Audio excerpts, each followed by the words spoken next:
Say no more. Duke Ellington. Yep. That's all I needed. They just repressed this, so it's $35. Brand new, analog, all analog, cut from analog. Fucking great. Originals are like $150 easy. And they're just fucking repressing this stuff. This stuff right here. This guy right here. Solville, Ben Webster. I mean, like, I'm in heaven. Like, this stuff is so refreshing. Do you feel like you've grown up, Matt? In a way, yes. I feel like it is at this moment in my life that I'm kind of ready for jazz, because I definitely fully was not ready for jazz in my 18 to 43-year-old body. And you start to listen to bands differently when you've listened to bands just play music together. That's the most interesting part. Now I kind of get it. I might not even love it. It might not even be for me still at the end of the day. But at least like the appreciation is so much further. So my next comment was going to be, yeah, then it gets really weird when you start talking about free jazz and Onette Coleman. Yeah, I'm not there yet. I can 100% tell you I'm not there yet. You want to just pivot and talk about the Cups and be like, well, hey, man. Dan's on vacation, so we decided to talk about all the jazz. All the jazz.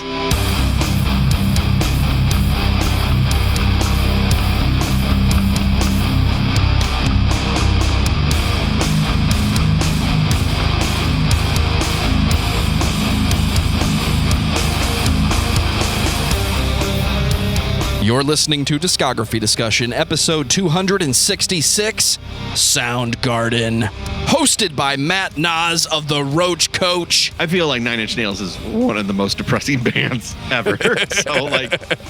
And Joseph Wren. You think you like Soundgarden, but you don't know how good this band really is. Presented by discussmetal.com. And if the day you tried to live is the day you broke the rusty cage, then you are ready for this episode of Discography Discussion. Matt Naas is here, and we're talking about that grunge rock beautiful sound that is Soundgarden. Am I still allowed to call it grunge rock? Is it even grunge? Is it a product of its time? Matt Naas, help me out here. That is the question, because re-listening to this discography was like, it seemed like grunge they had no idea what else to call it, but I'm just like, this to me is rock and roll music, baby.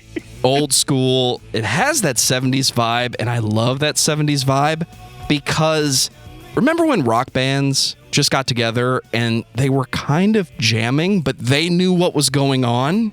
Yes. This discography is filled with songs in other artists' hands would be middling or meandering, but with the right technique and the right vocalist, they get into a groove that carries a lot of songs that, again, in other people's hands, I've heard time and time again fail. And this is a band. I'm really, really stoked that you asked me to be part of this and to talk about Soundgarden, because I feel, so I have to ask you, I'm going to be full transparency up front. I'm 44. So my teenage years were peak grunge. Like, Nirvana was my band. I was not the Pearl Jam guy. I was not the Soundgarden guy. I was a Nirvana guy. But as time has gone on, still love Nirvana. Soundgarden's discography has grown of more import to me I would listen to Soundgarden over Nirvana in my later years. Whereas at the time, I don't think I really appreciated this band. I'm going to be honest. So I don't know where you landed, Joe. I am 36. Okay. I was not peak grunge, peak Soundgarden, but my friends and I were 100% grunge posers. We wanted grunge to be our sound. I was in high school with people who could go on and on about the Smashing Pumpkins and how it was the most important band of the 90s. And then my friends and I are trying to stand there and hang like, yeah, dude, but Soundgarden is so much more impacting. And then I became a guitar player. Mm-hmm. So for me, Soundgarden was one of the bands that came up because you're learning all the staples when it's just you and a guitar. I'm practicing the Metallica songs that I love and I want to play.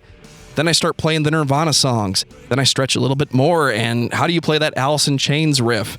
Soundgarden, Black Hole Sun, Spoon Man. That's just fucking fun. So for me, it was reactive. Alternative rock, especially 90s alternative rock, is the sound of St. Louis most of the time. To this day, you're going to hear your Soundgarden staples every single day on your insert name of rock station or insert name of alternative rock station that doesn't really play alternative rock anymore. Correct. I'm pointing at you. My point being, Soundgarden was a band that I got the reaction to the hype. I didn't live the hype. But every time I listened to them, they were always the standout rock guys. Alice in Chains, solid fucking band. Never thought they were a grunge band for 1 minute, but everybody kept telling me, oh, your grunge staples, Joe. It's Nirvana, it's Alice in Chains, it's all those Seattle bands, you know, like Mudhoney and Soundgarden. And I don't hear grunge when I'm listening to this. But this week, I had to rethink that at times. What does that word grunge mean? That's the thing, is that they put this label on it for basically slightly out of tune guitars with heavy distortion. It's supposed to be punk rock with heavy metal distortion, right? Yeah.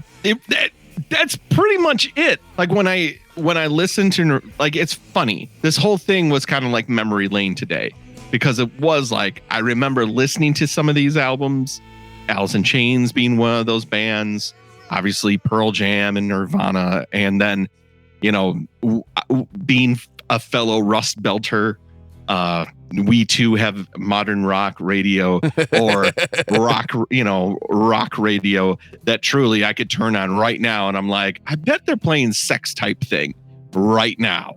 And I have a good chance that it's being played. All right, Matt, let's play alternative rock roulette. What is on the point right now? Let me check. Ooh, so that is your modern rock radio, right? Yes, it is. Oh, that's good. That's good. Let me see. We lost our big one was 89X.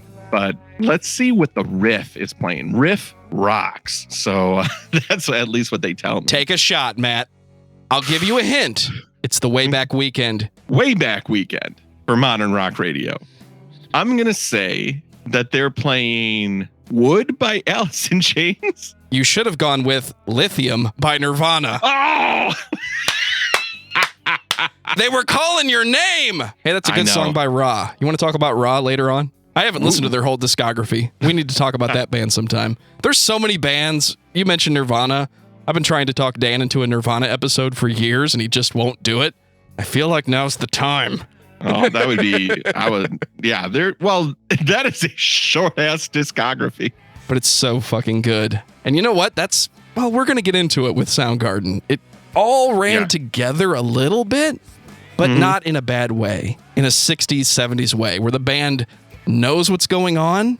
They just pace themselves. It's not about rushing ahead and tempo high. It's play the groove, play the melody. Chris is going to sing for a while, and it's going to be this amazing melodic onslaught.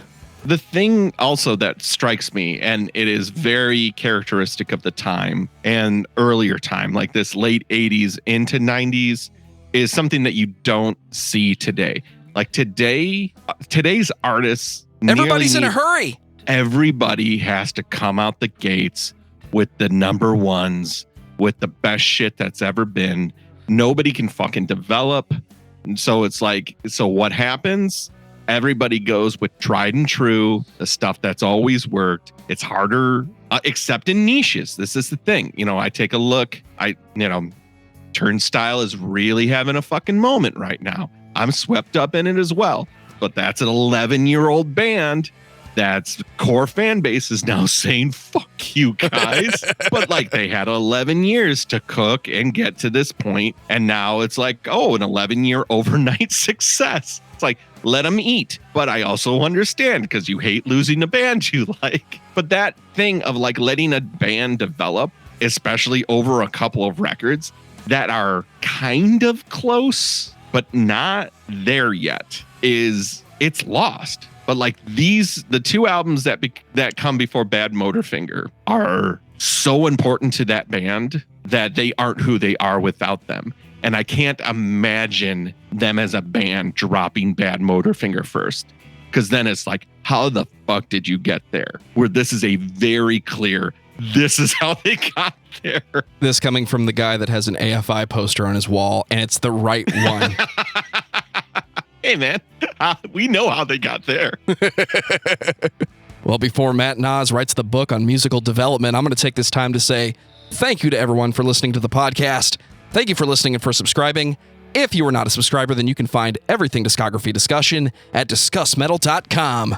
We are on Spotify, Apple and Google Podcasts, TuneIn Radio, Stitcher, iHeartRadio. So if you have an Amazon Echo or a Google Home, you have no excuse.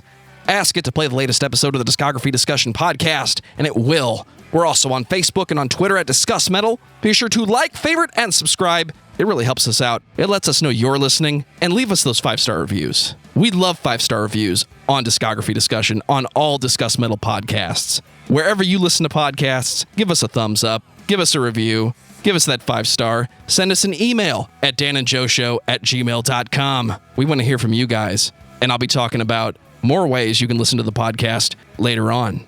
Matt Naas, what's going on the ROACH Coach? What's going on, all things Gabber Media? Well, you can check out the ROACH Coach podcast, The Journey to Create the New Metal Canon, at roachkoach.com. That is coach with a K. We just celebrated our 300th episode.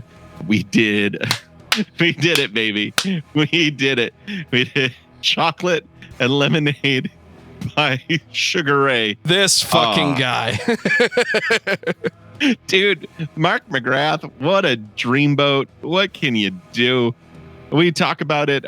Lauren, Jenny, and myself, we just dive into it, man. And then we do an album review every other week. And then we just touch base with our fans and kind of connect with the news of the day and all the news as fit to print. You can also check out gabbermedia.com for all of our podcasts, including Transmissions from the Dark Side. We are about to, it's a show where we watch anthology horror, and we're about to embark on Freddy's Nightmares. So get ready for that. It's a very tongue-in-cheek look at anthology horror. I don't know who I want to get to the end of their show first. You or Melissa from Good Evening Kitties. I want to know who's going to talk about the Saturday morning cartoon sensation Tales from the Crypt Keeper first. Ooh. I'm rooting for both of you. Mostly her, but I'm rooting for both of you here. Is she still in Tales from the Crypt? She's on season 6 right now, and she's pretty far into it. Good Lord. Good on ya. We finished Tales from the Dark Side, and we finished Monsters. And I thought we were done, but then, Freddy's back, baby. What can you do? So, gabbermedia.com. So, Matt Naas, tell me and all the listeners about Soundgarden. All right, so here's the thing. I did not know about Soundgarden until 1992. So I'm not going to, or 1991, somewhere around there. So I'm not going to bullshit you. But I cannot believe that they were formed in 1984. Okay. So that blows my mind. Same. 1984 leads to everything we got later on. How? But cool. So it's Chris Cornell. It's Kim Thayil. I don't know if that's how that's pronounced. Thayil? I think it's Thayil. Let's go Thayil, and let's just be bold in our incorrectness. They truly were the core of the band. They made it throughout the whole run of the band. And then they kind of had people come in a little bit in and out. Their discography itself, and what we will talk about today, is 1988's Ultra Mega OK, 1989's Louder Than Love, 1991's Bad Motor Finger, 1994's Super Unknown, 1996's Down on the Upside, and then the comeback record, or the reunion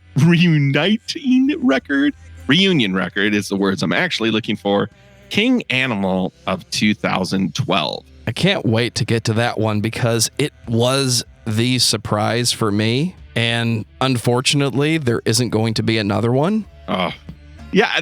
I think the hardest thing about this discography is the loss of Chris Cornell, because hardest thing about music, man. Because in listening to this whole discography, I'm like, is he top 5 vocalist, male rock vocalist of all time?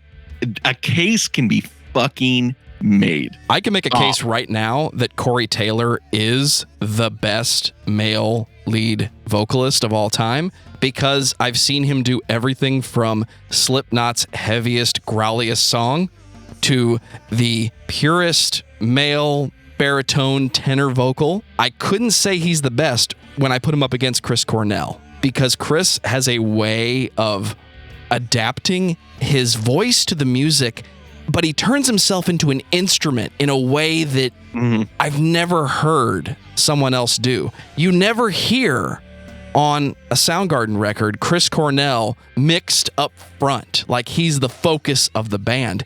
He's always right in the center, and everything else is happening around him. And I think they did the same thing with Audioslave. Oh, yeah. Those mixes were just a little bit hotter, but you don't ever hear Chris Cornell, and that's the only thing you hear. No, yeah. That is very, very true. The thing that really strikes me about Cornell as a vocalist is that he can do different things, but at the same time, you're always like, that's fucking Chris Cornell. Like, there is not another person who does that or sounds like that. Because, you know, I'm like, okay, do you give it to Plant just because he came first? Absolutely not. And I'm like, fucking Cornell does it better. He does it fucking better. He just does. I like, okay, it's an opinion, so whatever. But like, my book, Cornell does it better. His Bond theme, he did a fucking Bond theme, and it's like strong. The scream on Coaches, come on, that's an all-timer. This whole catalog is just him being like, we'll get to it. When we get into the albums, the styles and the genres and the way that he kind of made his voice his own, because like there are stylistic points where it's like he's clearly aping, and then there is a clear kind of nope, this is Chris Cornell from here on out. He's not aping fucking anybody. He's very clearly doing his own thing. Well, it is time to talk about the first album, Ultra Mega OK from 1988. But I do want to make special mention of the EP that came out before that, Screaming Life. If you want to hear Soundgarden raw to tape, like you would have heard them in a club before this album came out, that is absolutely worth a listen. You need to check that one out. It's punk rock awesome. And then we get into Ultra Mega OK. This doesn't sound like 1988 to me. No. When I think of like 1988, I think of like, I'm coming off the heels hot of like, don't need nothing but a good time. Fucking pour some sugar on me. I'm very much in that cherry pie Warrant phase. Like, I'm kind of at peak power ballad, peak, like we're heading into peak hair metal. Like that is the thing. GNR's like Appetite from Destruction's about to happen. Like, that's where we are in the modern rock zeitgeist. This stuff. Okay. So the thing is, I have not heard the original mix. The only one that I can find. The only one that I can find is Sub Pop put out a remaster in like 2012 or something like that. Flower is the first track, and when it comes on, I'm like, it's all here. It's all there. Like, okay, it is very rare that in the first track of the first album that you're like, and knowing the rest of the catalog, that it's like so clear that they knew where they were going. It's like, this is, I wrote grunge. Like, this fucking grunge, right? This is fucking grunge. Like, yep, this is the sound of which I would associate fully with grunge. We talked to Metal Jesus on our Alice in Chains episode. He gave us pretty good insight into the Seattle music scene at the time. I could see Soundgarden being that chill band who gave everyone a breath of fresh air when you just saw Mudhoney and Nirvana blow up the stage and make all their ridiculous shrieking sounds. But the music has that old school vibe of these are musicians who are playing together. And yeah, it's energetic, but they're not trying to reinvent the technical wheel. It's entertaining as hell. It has this droning quality that I can only compare to Faith No More at the time, minus the fake rapping that that band would become famous for when they theoretically created nu metal. We're not going to argue about that tonight, are we, Matt? Hey, man, I'm not the guy to argue with that about. But it just has that droning vibe, and I love listening to it because I can see the 90s trends coming. I wish I had real world experience in that time frame, in that area, in that music. but I just have hindsight. And everybody being laid back, playing their groovy drop D, room-filled drum sounds, and a vocalist who wants to belt at the microphone. You tweak this sound just a little bit, you're not that far away from Tool. Literally, where they are in this record is 5 degrees away from everything. You go this way, and they are like a straight-ahead metal band. You go this way, they're Tool. You go this way, they're who they are. Like, they sonically are so fucking tight, and Cornell's vocals lend themselves so well to so many genres of music in that hard rock vein. Because I put down the notes. I was like, okay, this is a psych song. This is a someone just listened to Paranoid. Like, like this is an Ozzy song. I was like, okay, this, Beyond the Wheel. I was like, this has weird new metal vibes. I was like, they're a Papa, like this is chunky riffs and, stutter stops and all that type, like things that genre is known for. I'm like, there's so many seeds into it. But then it's like Circle of Power is just a fucking punk song. So yeah, it's like, it's all here. And what I know, which is very little about the Seattle scene about that time, because again, I was a child in 1988 when this comes out. But it was like, it's almost like how you hear about stand-ups sitting in the back of the club. Like, these guys weren't making it in terms of money. So they all liked each other and they all shared crib notes. Like, freaking Mood for Trouble has Alice in Chains lifts in it. Like, it has that sonic frequency of Alice in Chains in it as well. So there's like, it is very representative of the environment that's in, which can only happen when you have like this pod kind of all intertwining and intersecting and having fun and just being like, I don't know, what the fuck, what are you doing? Oh, shit. I got to raise my game up. This is what we're doing. Oh, shit. That's what you're doing? We're doing this now. Like, it just feels like it's kind of one-upping itself. Like, there's a challenge to the band in what's happening and kind of like, but not like in a shitty way, just like a fun, yeah, let's see where this goes. It kind of feels like some songs are like riffing and just kind of like a one-off. Like, let's go. Let's see what happens. It sounds like a club band with a budget.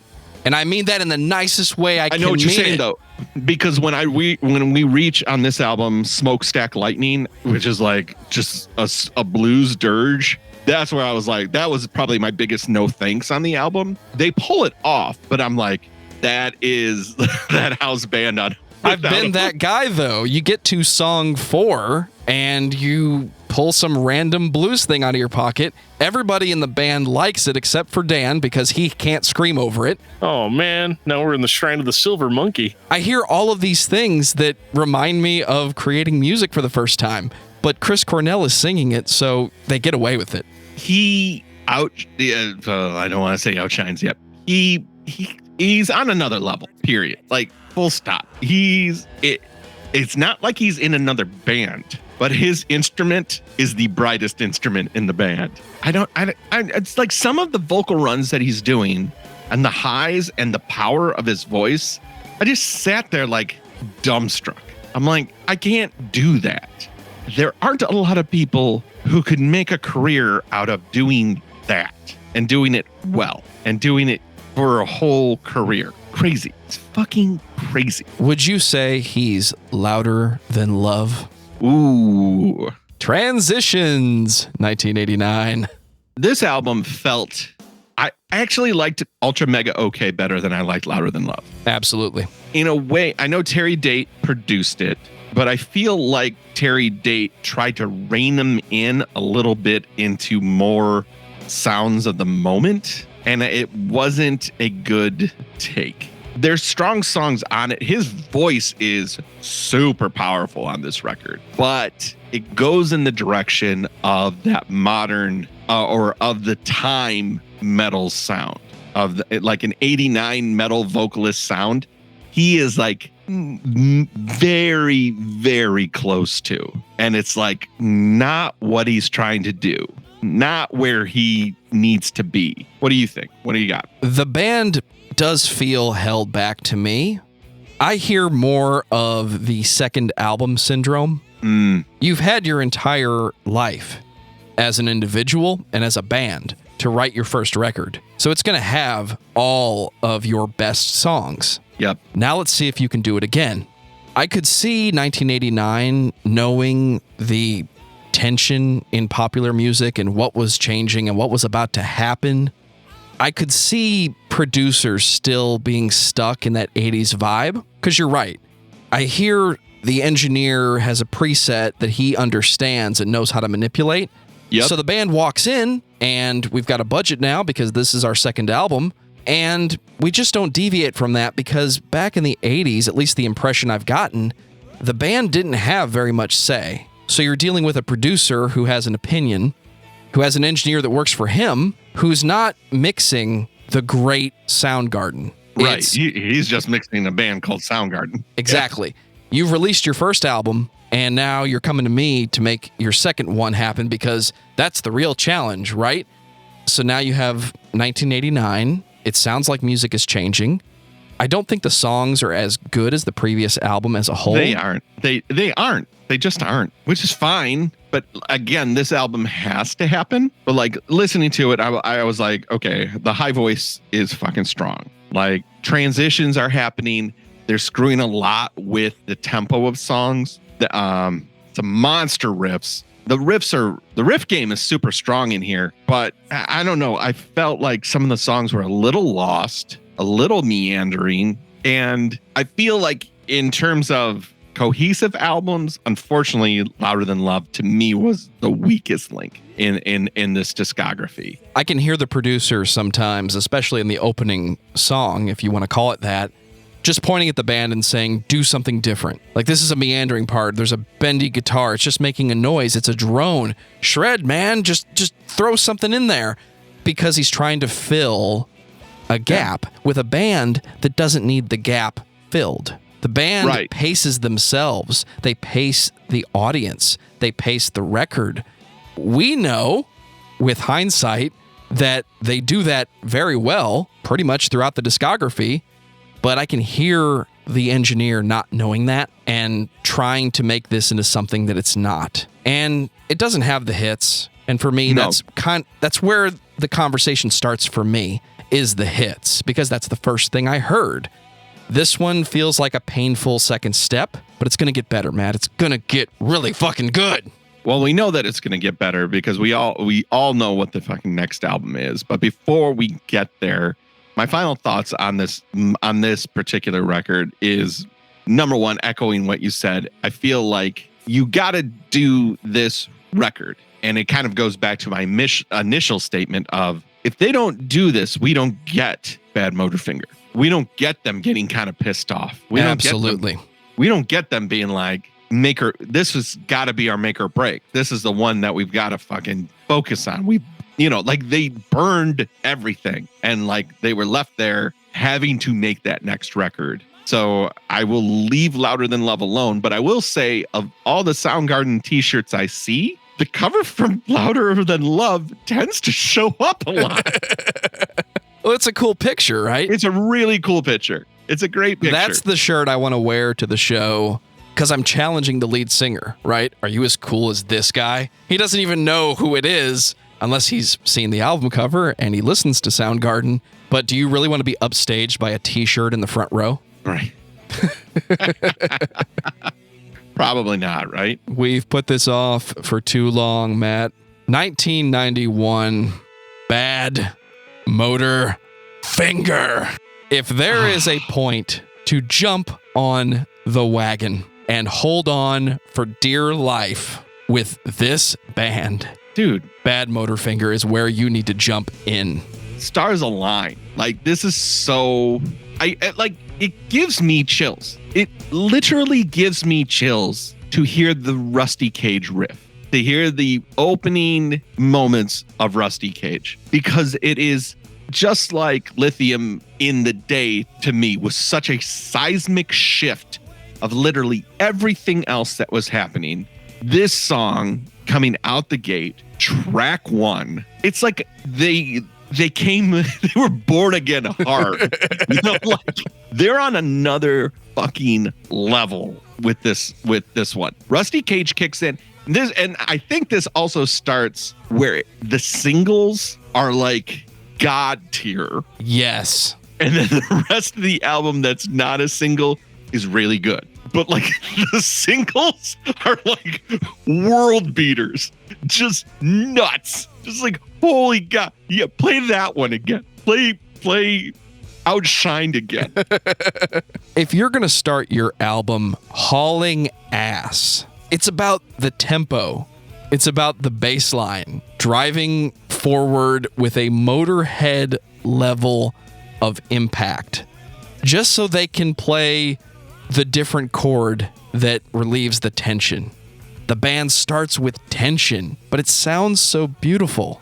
We mentioned old school rock. It sounds like an old school rock band that just gets together, plays the song, and they know what's happening. They know when to change to the chorus when everybody looks at each other, but it's Soundgarden. So you're going to get a different band going forward. It doesn't sound like a developing act who survived the 80s of heavy metal. It sounds like a band that just happens to be part of this movement called grunge in 1991. For my money, this is the band to listen to. I think Nirvana's great. I think Nirvana created their own thing, but I think Soundgarden is a band that you're getting pushed to be a better musician if you're listening to this. What Nirvana did was master a rock pop song. They had Butch Vig too. Yeah. That helped. But what Soundgarden was doing was different and uniquely them, and not trying to be the Beatles songbook for the next generation. Like, that was Alice in Chains. I'm not a fan. You know that. I'm not a Alice in Chains fan. Get out of my house, Matt. That's fine. That's fine. I understand. I'll get my things. Also, why am I not wearing pants? This is weird. He just got me that comfortable. But like when I hear this, it's its own fucking thing. Like, I'm not into Pearl Jam at this time. I respect 10 as an album, but like not necessarily for me. Love the poppiness of Nirvana. So the songwriting of that immediately, and the visceralness of Teen Spirit for somebody who didn't really grow up with anything really heavy was like, oh yeah, I'm totally into this. But like, I feel like the power of Soundgarden was just being a millimeter under the surface in that time. Like just a little bit out of the spotlight, enough for them to be doing their own fucking thing. Soundgarden is the band who's not afraid to play outside in the burning heat with the sun blazing. All those bands you mentioned, whether they meant to or not, they were being presented very dark, very closed in. Pearl Jam comes to mind. Yeah, from a production standpoint, it's very similar to Soundgarden, but you got to turn the reverb up to get that Pearl Jam sound. Soundgarden does not have that problem. No. If I have to point to one band and say that's who's going to headline the show at my outdoor festival, I think Soundgarden is the band I pick. Until Teen Spirit comes out, that's not my point. Just listening to the band, they sound like they belong. Yeah. They sound like they should be leading the charge. And yes, they get credit, but they don't get enough. And this is the weird part about that time, is that the Nirvana wave brought everybody along. And absolutely. And then the Pearl Jam wave behind the Nirvana wave brought more people along. And Soundgarden was part of that mix. Because, yeah, I didn't hear Rusty Cage before I heard Teen Spirit. I heard Teen Spirit, and then I heard Rusty Cage. And then I heard Outshined. And then I heard Jesus Christ Pose. And when did you hear Rooster, Matt? About the same time. But like, I don't know. A 1-2 punch of Rusty Cage and Outshined, you could literally not put anything else on the album and you would have sold millions of units. Those two songs, that 1-2 punch, it's better ideas than most bands have in their whole careers. Like, those songs are monumental. They are powerhouses. And I'm hyperbolic, but like, I don't necessarily think I'm wrong. I think Rusty Cage is unfuckwithable. and the same with Outshine. And I love Jesus Christ Pose. It's not as strong as those two. If you're going to blow me away, do it on the first 2 songs of the album. Then I'm going to commit to the record. And yes, Rusty Cage, that's how you start an album in 1991. That's also how you start a show. And that's how you extend a career. Dan mentioned how much he loves the Johnny Cash version of Rusty Cage. And those American records have a different purpose, because that was Rick Rubin doing that I'm going to reinvent the artist thing, but it's a really solid performance of a Soundgarden Blow Me Away opener from 1991. If you're going to set me up for that and then give me that immediate release with Outshined, it's still dark. It's dark in its own way, but how many people experienced the Chris Cornell high, nobody can hit that note, shined for the first time? And you're in, no matter how slow the band is playing right now, because what you don't know is they've set you up for the next one. They're in control of your listening right now. This record was huge. I love every second of it. Yeah, Louder Than Love was a little bit of a drudge for me, but I don't think anything about this discography is terrible. No. And Bad Motorfinger is the peak at 1991 when it should be the peak. Right. If you're a super fan of this record, you go looking for the other albums. Yeah. And that person's going to find Ultra Mega okay. And everything is going to be okay.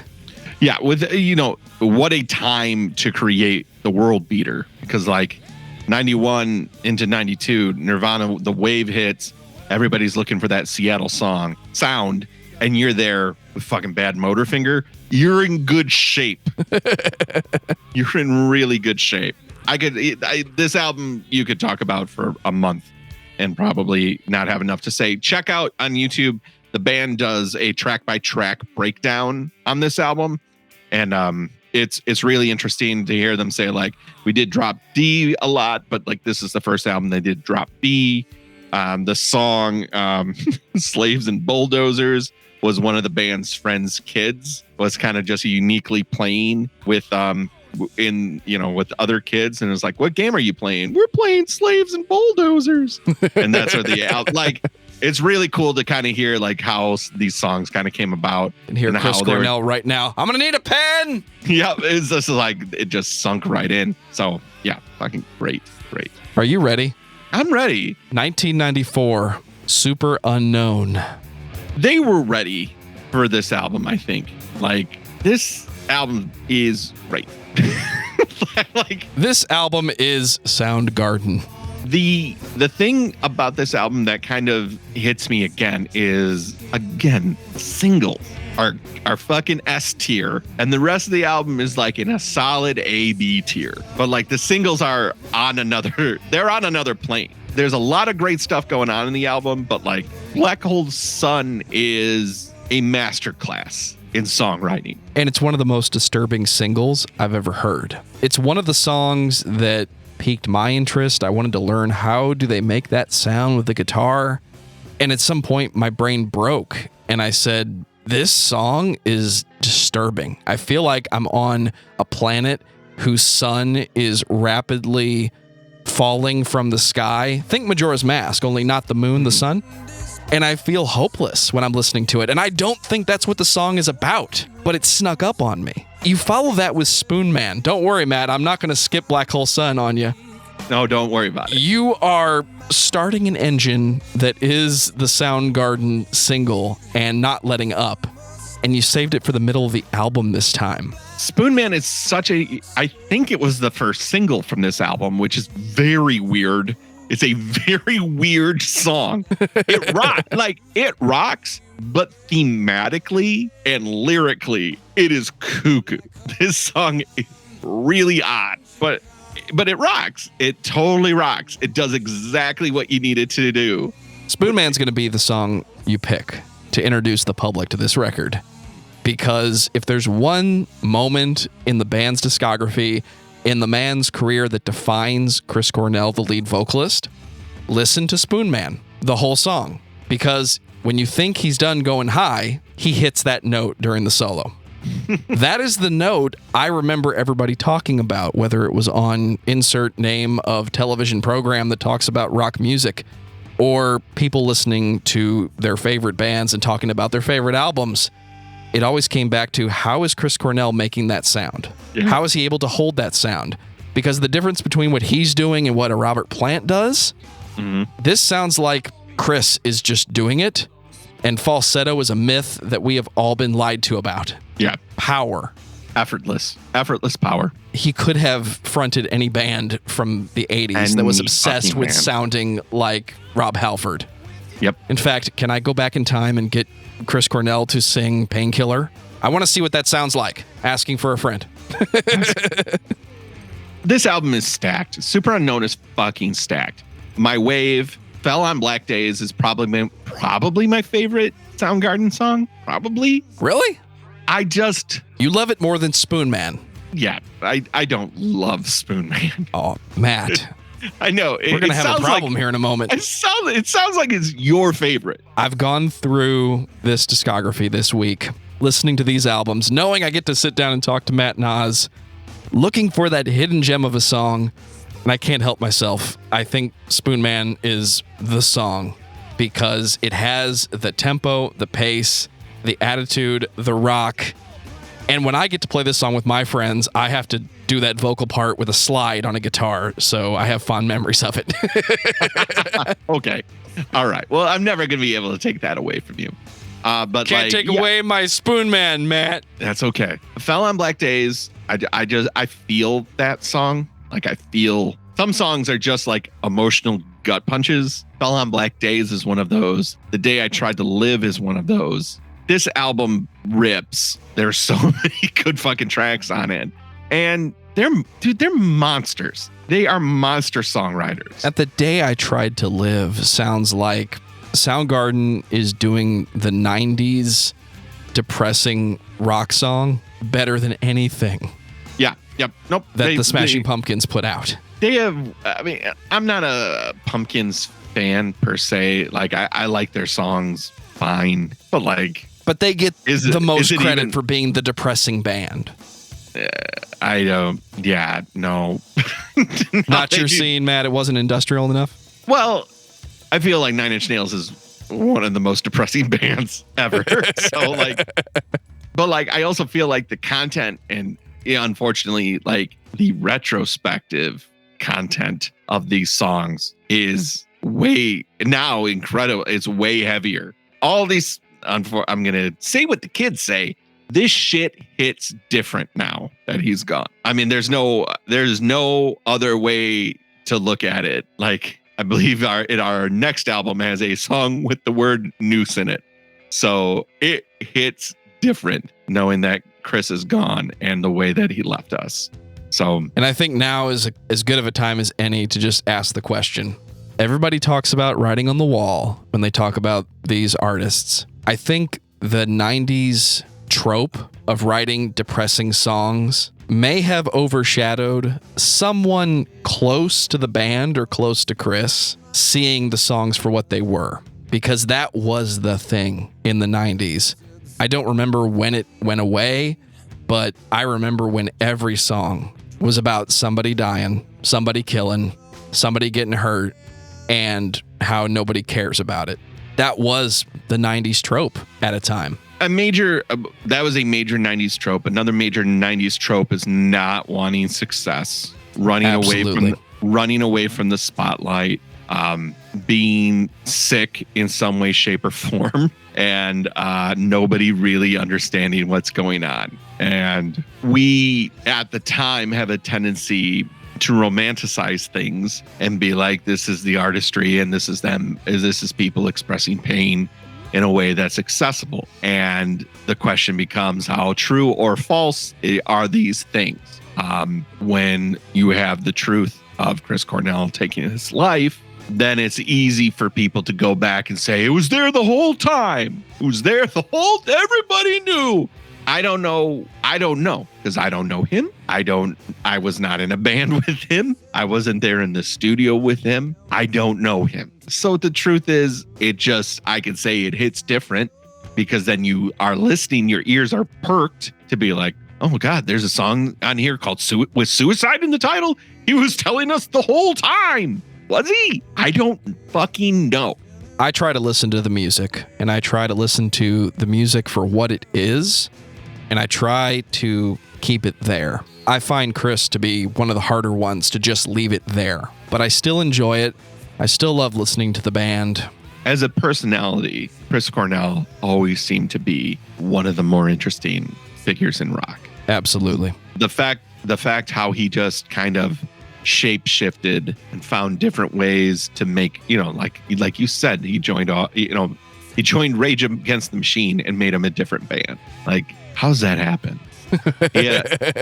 He had a successful solo career, which he should have, because his fucking voice is from another planet. Like, the music is testament to how great a musician and artist he was. The way he left us leaves us re-examining everything, probably to a point of nausea that isn't really ours to figure out anymore. And that's the sad truth.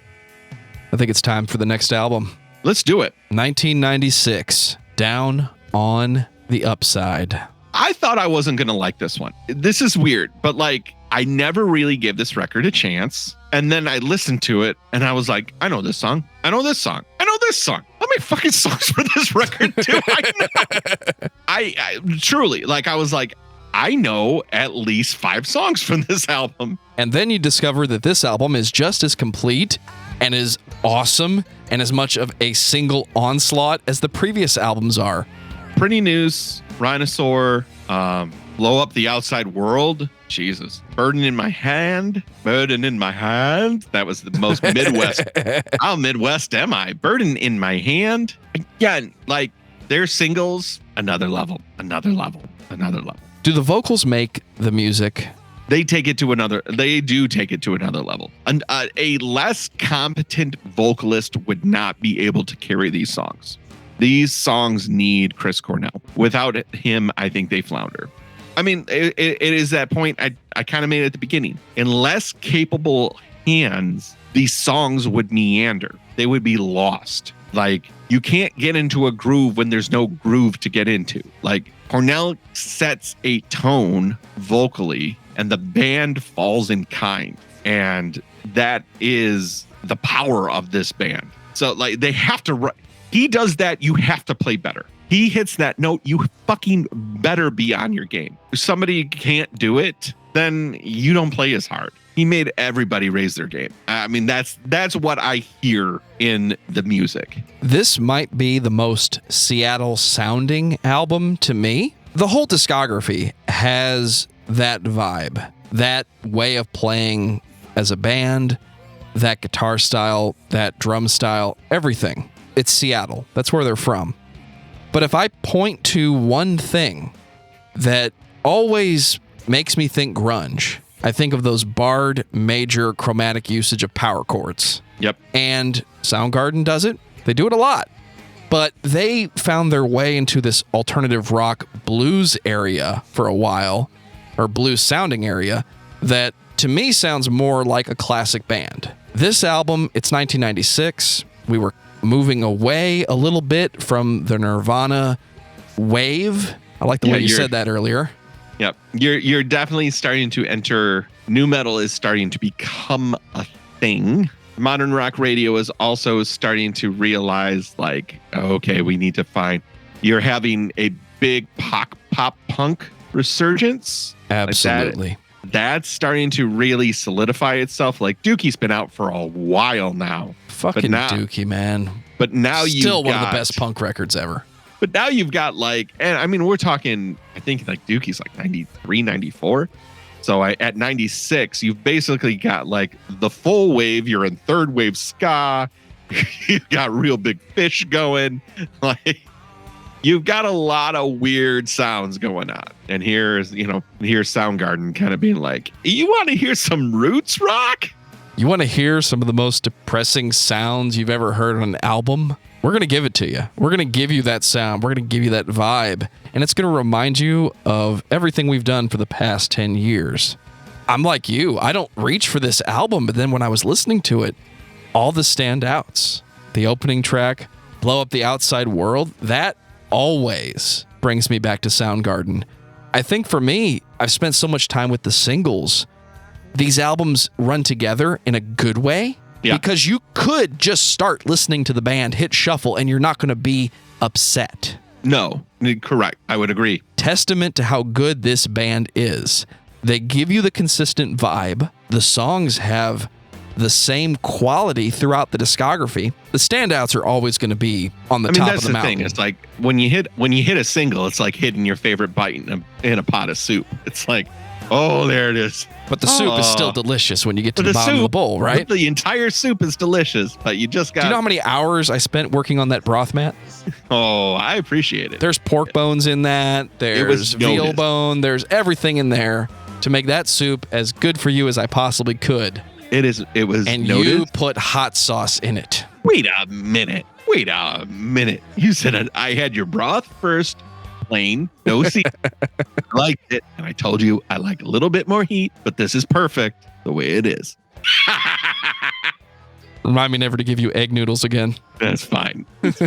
I'll be okay. This was it for this band for the longest time, and I never expected a new Soundgarden album. I did not either. It's so much so, I really didn't even know this album existed. I'm not going to lie to you. 2012, a new Soundgarden record was literally the last thing that I would have been looking for. And it's the last thing you expected to sound so classic rock old school. King Animal. Soundgarden with a modern budget, a modern producer, a modern engineer. You have everything Chris Cornell has done for the past 16 years, casting a bit of a shadow on anything that this band would put out. Is it going to sound like that Audioslave album? And then you just get this big fucking rock record that, I'm like you, I found out about it a little bit later than I would have liked to have found out about it. And I don't know that there's a big single that stands out to me like Spoon Man, like Blow Up the Outside World. But I've never been so happy for a 90s rock band to come back, give us a brand new record that sounds exactly the same.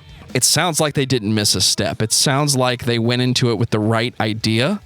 And what we got was a big, beautiful, melodic onslaught of all things Soundgarden. I completely agree. I would say that this is now, obviously, in retrospect, we know it's their last album, will always be their last album. This is them riding off into the sunset. You know, it's like, we know that here, you know, like, we actually know how it ends.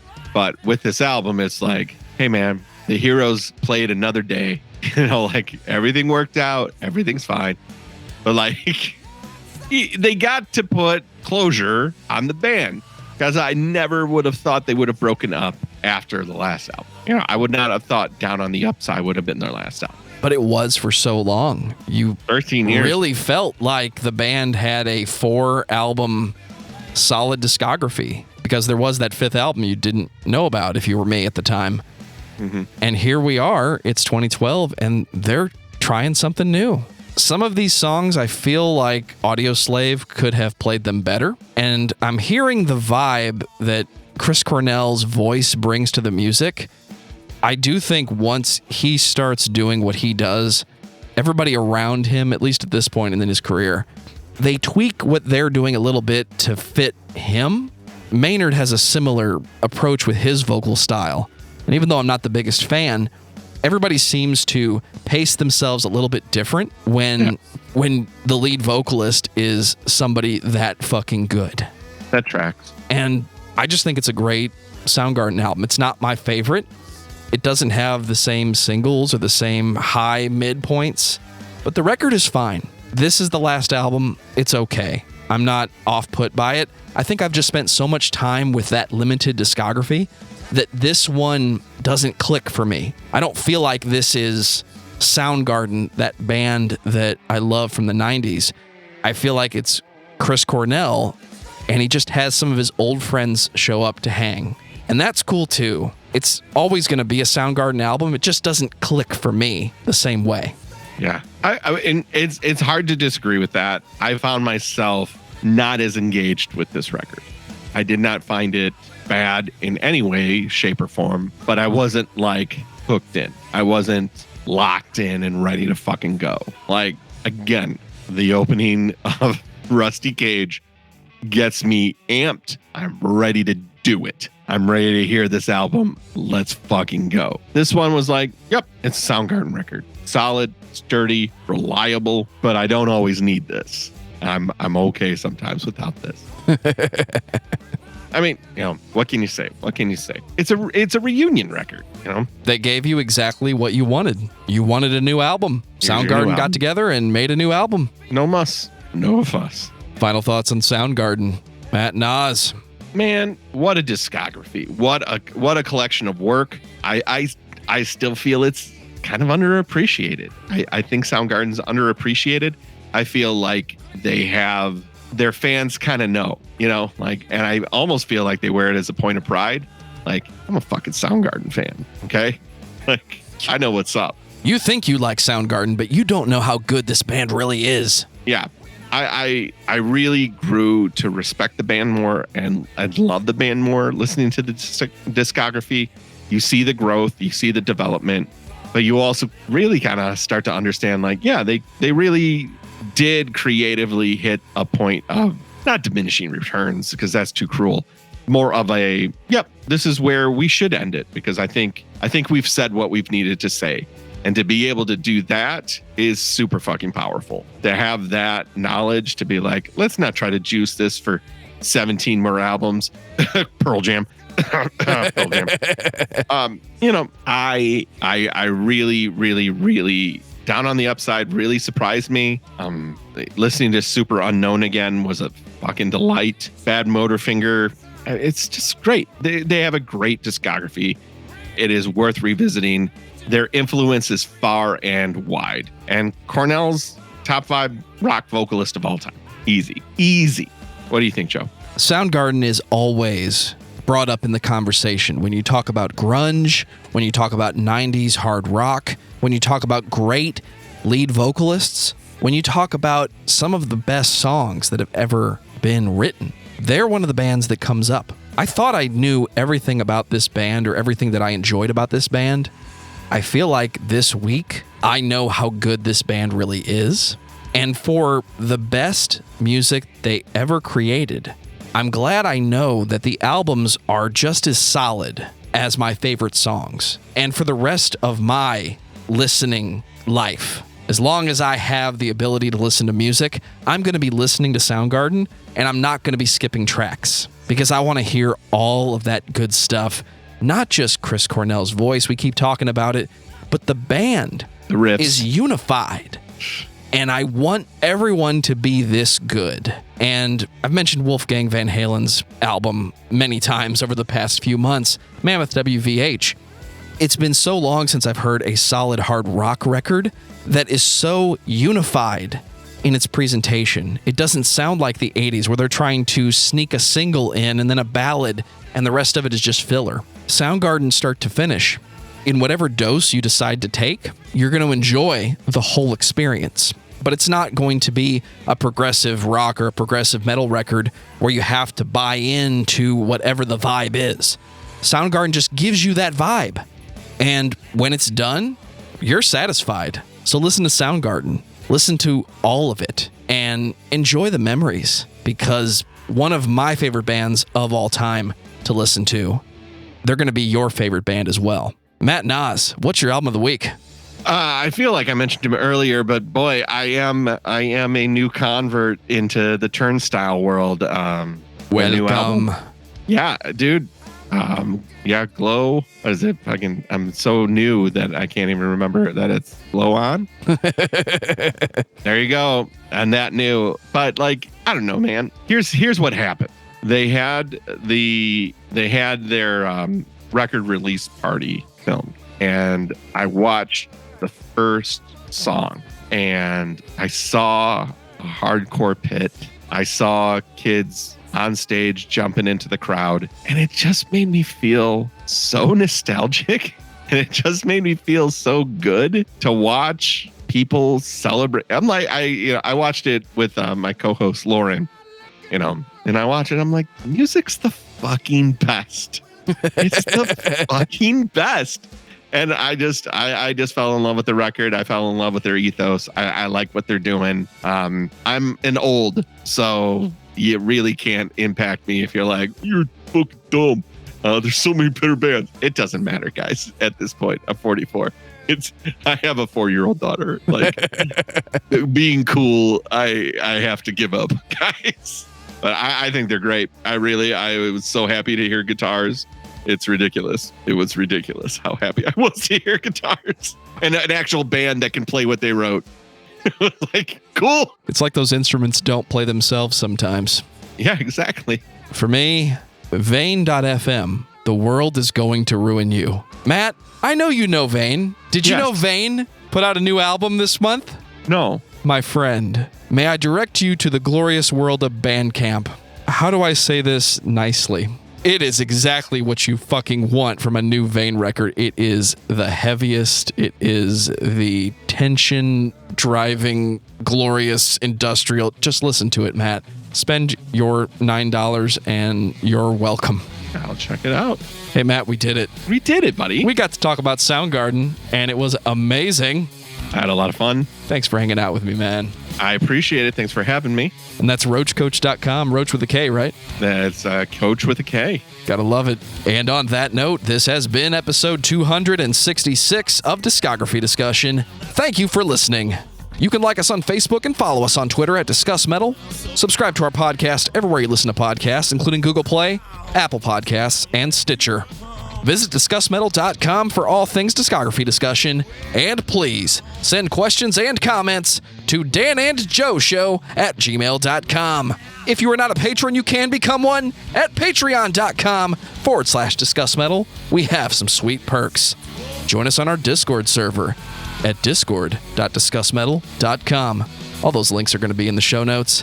Matt Naas and the Roach Coach can be found at gabbermedia.com. Check out all their podcasts. They are the best. Keep it rolling, baby. Gotta go. Gotta go. Fuck yeah, Matt. That was fun. Thanks for hanging, man. My pleasure. Thanks for having me.